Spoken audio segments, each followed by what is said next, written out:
Hi everyone, Chris here, and today I wanted to talk about contingency planning in instructional design and, training and education in general. I remember um, one of my first real presentations that I had to do, the projector didn't work.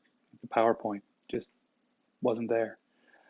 Um, and so I had to essentially recreate the slides on the blackboard on the fly. So, obviously, the first part of being prepared is just that, being prepared and knowing your material. But there are some things that instructional designers can do and instructors can do to really be in the best position for when bad things happen. One of the things that I always did ever since that experience was I carried my own projector in the trunk of my car um, for years. Actually, I still have the same projector. It's in my closet. I just upgraded to one of those Pico projectors.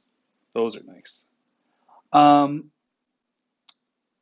so having a duplicate of technology, double checking technology, being able to get into a room early and really verify that the room has what you need, but also having that contingency plan for when it doesn't. So for this, I mean, if you're putting together a slide deck, then you should probably also have handouts. And in a pinch, you should probably also have whiteboard markers. And I have fondness for chalkboards, so probably toss in some chalk as well, because you never know if the room you're in is only going to have one option. So, trying to think of ways that instructional designers can really help this along, and I think it comes back to I mentioned um, a couple of times universal design for learning. And one of the core pieces of universal design is multiple representations. And that's really something that the instructional designer can do to sort of help as a contingency plan. If the room is too loud for audio, then having something written is great. And so you really having those options. And what made me think of this today is I was totally unprepared for my day on the water. I am completely burnt.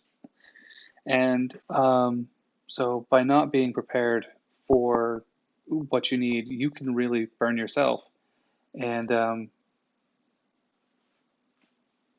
the last piece of advice is to have these protection kits, the extra technology, the things you can use for not using technology. I always have that stuff in my car because I drove my car everywhere.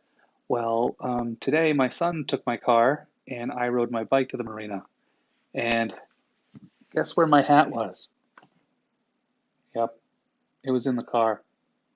So it's important to not only have the contingency tools available, but to have them accessible. So, yeah, my hat across town did not help. Anyway, I want to remember to keep my hat with me next time I go sailing. Alrighty, I'll talk with you later.